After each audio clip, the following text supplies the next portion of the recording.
Hey guys, welcome back. Here we have my only son.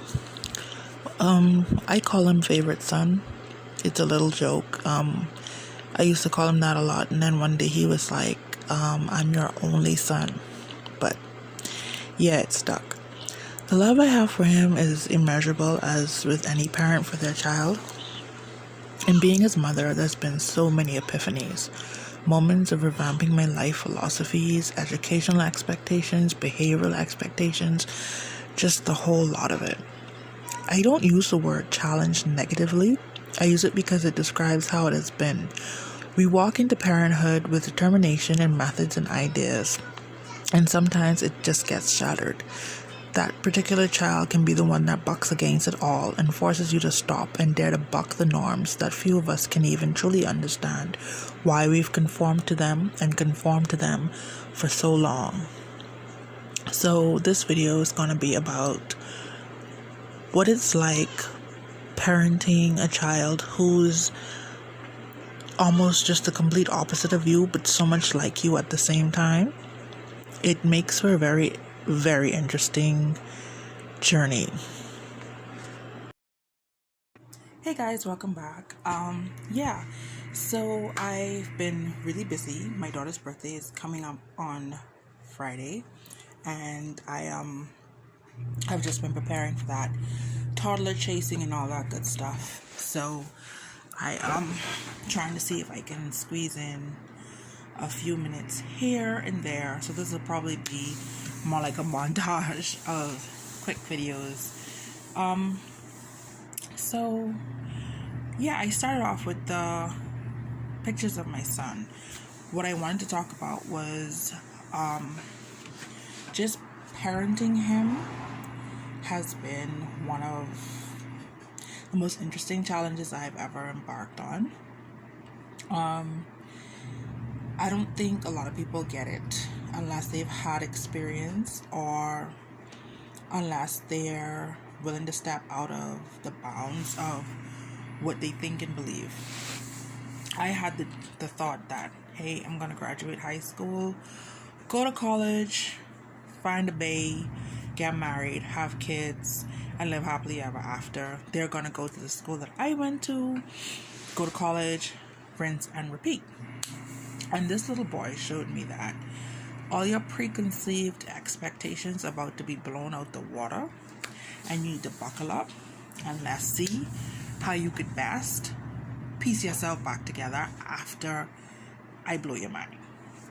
I used to be a spanker, a strong advocate of spanking, and he used to get spanked all the time because it was just like that notion of he was so active and he wanted to do his own thing and he didn't listen, and I was always chasing him and he just wouldn't do what I want him to do, and he didn't seem to understand, like, you can't do this and you can't do that, and it was just constant headbutting from he was a toddler, and it was ridiculous. My mommy used to take him and be like, come, and she used to sit down with him and lay on the couch and talk to him and calm him down, and when I worked part-time she would keep him.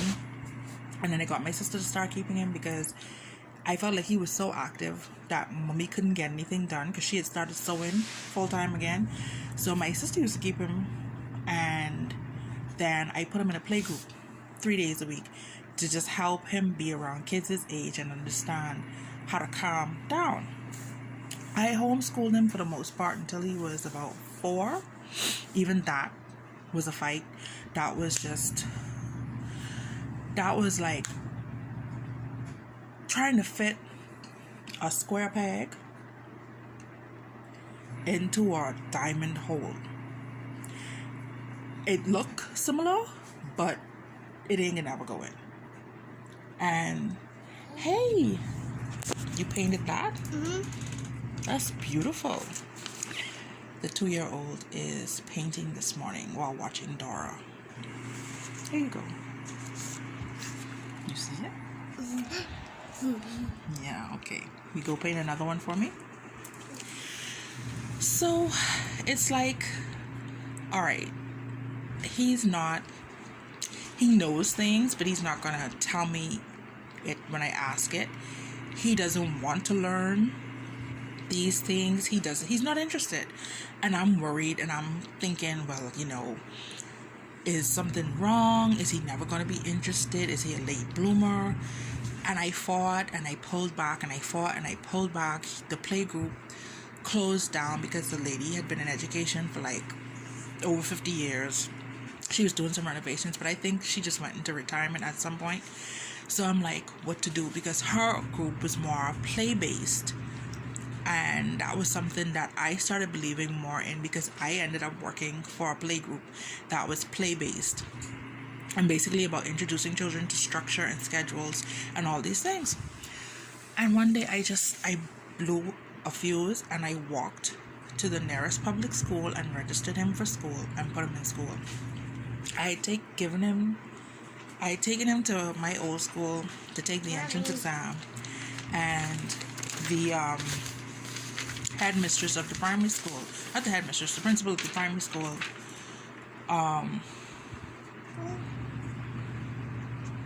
no, here, I'm coming out there, okay? Go and paint that, I'm coming.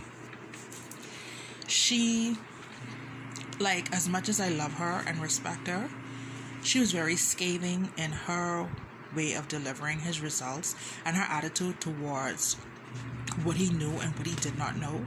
And it made me realize that this wasn't what I wanted to deal with. I didn't want someone pressuring him or making him feel like less than because he didn't know. And she started riddling off, for his age he should be able to do this and do that, and he didn't recognize this and he didn't recognize that. And I got it, but I guess her delivery pissed me off or something.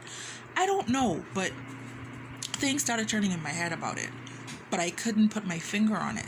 So 2 years later, I literally ended up marching out to the public school, signing him up, and I sent him to school. Awesome. And the teacher of the top stream tested him to see what stream he needed to be in, and she put him in the bottom stream. So I was like, okay, fine. She was like, he doesn't know this and he doesn't know that, and I was testing him. I'm like, he does know that. I'm like, how does he not know that when I know for sure he knows that? So they put him in the bottom stream. The teacher was amazing. 35 kids, and she worked with them one-on-one. When I used to go for him, I had to wait, and there would be parents grumbling that she had the whole day. They don't understand why she have to hold up people like this. They have things to do and places to go. But what it was she'd get set back because she literally would work with each child, and at the end of the day there'd be a handful of kids that she didn't get to, and she's not letting them go home until she got to them. And I didn't complain. I was like, well, she working one-on-one. I don't understand what more y'all want. She's trying to make sure that they're where they need to be to go to the next grade.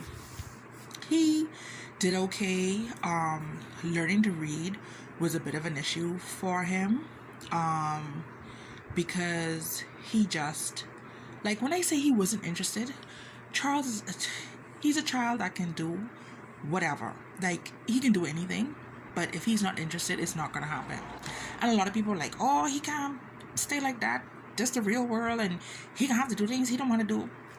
And I think there's a fine line between, I give him chores to do and he don't want to do them. So I'm like, okay, you don't want to do them. You don't have to do them. And let me stick you in a situation, educational wise, where you just aren't interested in this stuff. Like, there's a difference. And some of the stuff in the educational system I don't think is necessary. Some I don't think is relevant. Some I don't think is being administered in a way to grasp the attention of people or keep their attention. So I don't see why I should force my child into a situation just because that's the way it is. Nobody wants to buck the system in a positive way or a productive way. Everybody just wants to fall in line and follow the flow of what's happening. And then you have a bunch of kids either being called unruly, being tested and diagnosed with things that may necessarily not be the case. So he did grade 2. He did grade 3. By this time, my youngest at the time was getting ready to go in grade 1, and I couldn't find a school to take her. She graduated at 4 years. She graduated preschool at 4 years old, going on 5 in a few months, but nobody wanted to take her because her birthday was after the cutoff date. So that hunt was on. I got her into a school, and what I did is I decided that I would send my son there the following term. So I wanted to get her settled first, and then I wanted to get things sorted out, and then I would get him in and go from there. She took the test for the school, got 97 and 85. 97 on her English, 87 on her math. My son didn't get to take the test, but what happened was I ended up splitting with their dad going into that school year. So I had to rearrange my finances, and I told my son, okay, you're just going to ride out grade 3 at this particular school, and then grade 4, we're going to get you both at the same school. It became a tumultuous time dealing with all that and dealing with them and trying to center myself over everything that was happening and all this. So grade 3 teacher conference, report card pickup. I'm talking to the teacher. Oh, he's a lovely student, and I have no problems with him, and he does well, and he's, and I'm sitting there, I'm like, my son? And I'm like, he sits over there, and I pointed at his seat. She's like, yeah, Charles sits right there. Yeah, I don't have no problems with him. He does what he has to do, and I'm, what? Because grade 1, even though the teacher worked with them one-on-one and she had a good rapport with me, it was Charles a little fidgety, Charles don't keep still, Charles don't stay focused. Grade 2, Charles chatty, I have to sit Charles by himself to my desk to get him to stay focused. Even then, he don't stay focused long. He just don't seem to be interested in what's going on with the class. Like, it was just one thing after the next with him. And it was causing a problem because I would be angry with him and I'd be like, why you just can't listen? Why you just can't behave? And not trying to understand who this child was. So grade 3, when the teacher was like, she don't have no problem with him. I'm like, no. These 35 kids seem to have you a little confused. But that ain't sound right.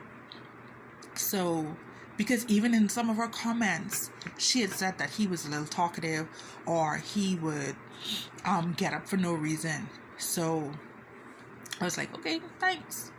Grade 4 did not meet him there because the school that I had my daughter at, one of the teachers that she had left and opened up her own school, and it was a small homeschool-like environment, so I sent both of them there. She worked with Charles, and she had Charles in 2 different grades for his English and his math. And she's working towards bringing him up to where he needed to be and going over some stuff. And her approach was, she was a fun teacher, and she didn't just bog the class down with loads of work and preach at them and all these things. She took the time to get to know them. She took the time to sit and learn with them. She did fun things that took their attention, that was like, oh, and she made things click. Unfortunately, she died suddenly, and I was stuck with what to do with both kids. So I ended up putting them in the school near where I was working at the time, and it was a smaller environment, public school, where there was only 1 class per grade, and there were like no more than 15, if that, at the time, children in the class.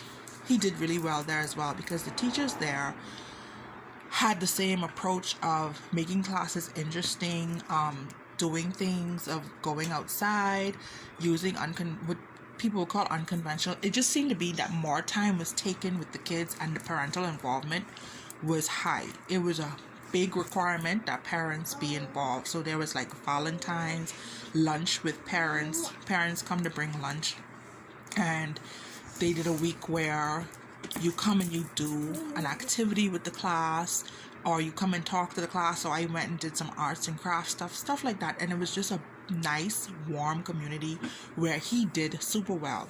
Grade 5, he was slated to repeat because his math and his English still gave him a problem. But I got him into tutoring with a friend of mine who was a teacher, and the teachers at the school worked with him going into grade 6. They tested him in a combination of written tests and talking to him. And we realized that testing was an issue. He can know everything, but sit him down. Sorry. You got it? Sitting him down with a piece of paper and a pencil with a billion questions about something, he did not function well. He did not cope well. Okay, no. And it just was always downhill from there. And based on test scores was one of the reasons I was being told that he had to repeat.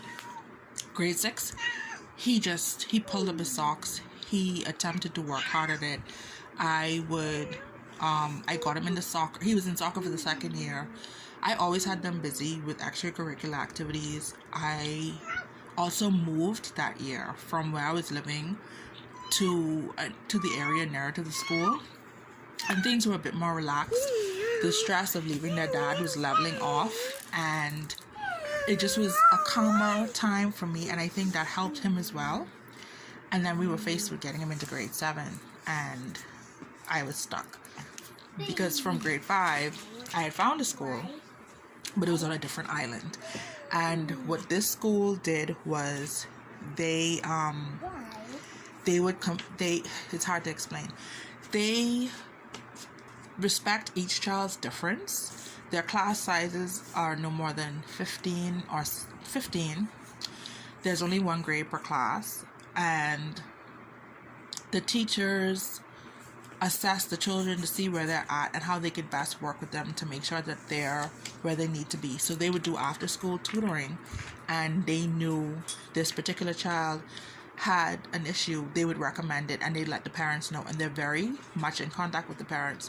He did super well the first year there, because what I did was I moved islands, which was not a very easy thing for me, but I talk about that in another video.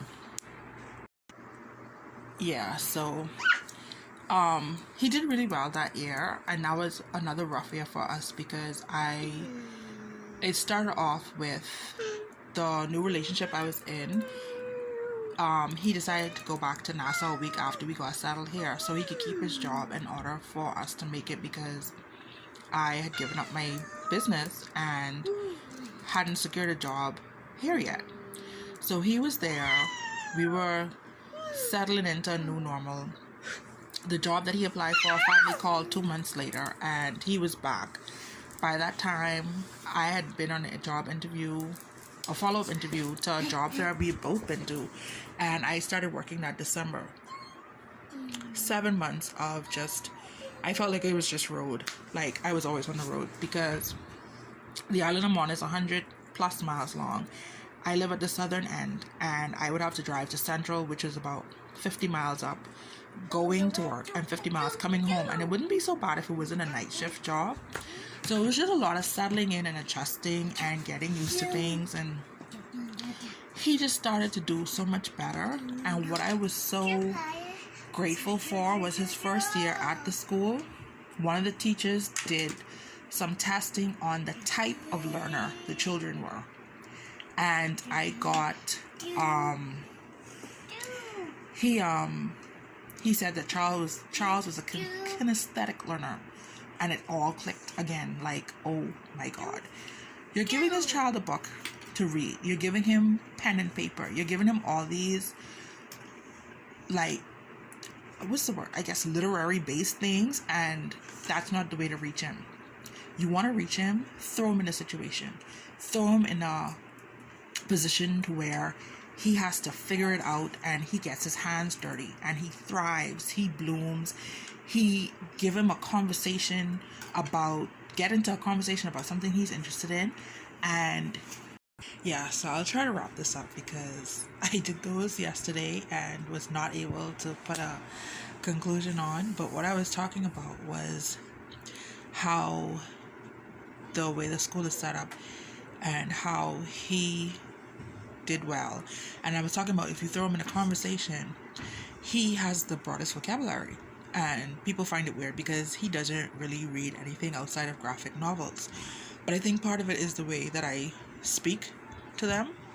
And if they don't know a word, we'll go over it, or as they got older, I made them look it up. So it's not like he can't hold a conversation, he can't hold his own. It's just that if he's told to write a story, he's not going to write that story as well as he can tell it to you. And I'm just tired of him almost being looked at as like not up to snuff, or he's not going to function well in a world if he doesn't get it together, and that's not true. So I just ended up putting him in an environment that's going to help work with that, and that's going to help understand where he's at and what reaches him. I've had the teachers get him an exercise band, the big almost like rubber band, and he has to put it around his chair and bounce his feet on it during class to channel that extra energy that he has. He has a fidget cube that he could put on silent mode, and he can click it in his hand while he's in class listening. These are the things that helped him get through. And one of the teachers on staff is a behavioral specialist, I think that's the term, I'm not sure, but they had people on staff that are just beyond guidance counselors. They look at the whole child and the child's family background, and then they're in contact with the parents to let the parents know, well, I suggest we do this, or let's try this. And it's worked, it's helped. And he graduated last year because it's only a middle school, but I kept him home for his 10th grade year working online. And the tertiary institute here sometimes does not have classes if there's low interest. So there were a couple of classes I wanted him to take, I wanted to put him in, he was interested in, but they didn't hold him anymore. So we're going to keep looking into that. And since everything is so online with the pandemic, we're looking into other options, to things more localized to what he's particularly interested. Like, he's interested in architecture, he loves sciences and things like that. So we're looking into those types of courses. He did the national exams, and he did like as we expected, but it wasn't anything to boost his confidence, because he literally fell apart when he saw them. He's like, I've been trying so hard, I don't understand. I'm like, there's nothing wrong with you, and the tests don't test fairly, because if you have children who don't perform well on exams, I don't think it's fair to them that these are on their record when there has to be another way to know what they know. And not everybody is going to be a book writer, or someone who works in an office, or who has to have certain things in place. We've got a lot of occupations that are hands-on and more practical than theory. If he's not a theoretical person, I don't understand, I hope I use that term correctly, why he has to be forced into that. I know that there are situations where it has to be done, but I also think that there has to be a compromise and a way to meet people where they are in order to bring out what they know. We're losing out on a lot of people who have so much to give, but we label them, or we belittle them, or we ostracize them because they don't fit this classical mold. I could have dug my heels in and kept him in a mainstream setup and just continued to fight with him the way I did the first 6 years of primary school, or I could have gone the route I have gone, and I've not regretted it. He's got his junior scuba certification. They do classes for a week. I call it out in the wild. They're out on the water. They're out in the field. They've got a nature trail in the back of their school. They've got a hydroponic system set up. They've got aquaponics actually set up. And the children are all involved with these things, hands-on. They're always doing something. And then they set up for presentations, and they'll combine 2 subjects, and those 2 subjects, they use those 2 subjects to create one presentation, and they're graded that way. And what I noticed with him is that the strongest subject would bring his other subject grade up, and it's been worth the upheaval. And I've had so many people come at me sideways. I've had people who just don't get it. I've had people tell me I think my children are better than other people's children, or I think we're too good for certain situations because there are certain things I'm trying to avoid, and they feel like, well, because I can't do a certain thing or that's not available, I should just shut up and take what's here instead of continuing to dig, to search, and to figure out what can be done. I don't think that my goal as a parent is to frustrate my child. I don't think my goal is to not recognize he's a human being with feelings, thoughts, emotions, and something to offer the world. My goal is to draw that out and to facilitate his journey to adulthood. It's not, I don't own him. He's not chattel. He doesn't belong to me. I birthed him.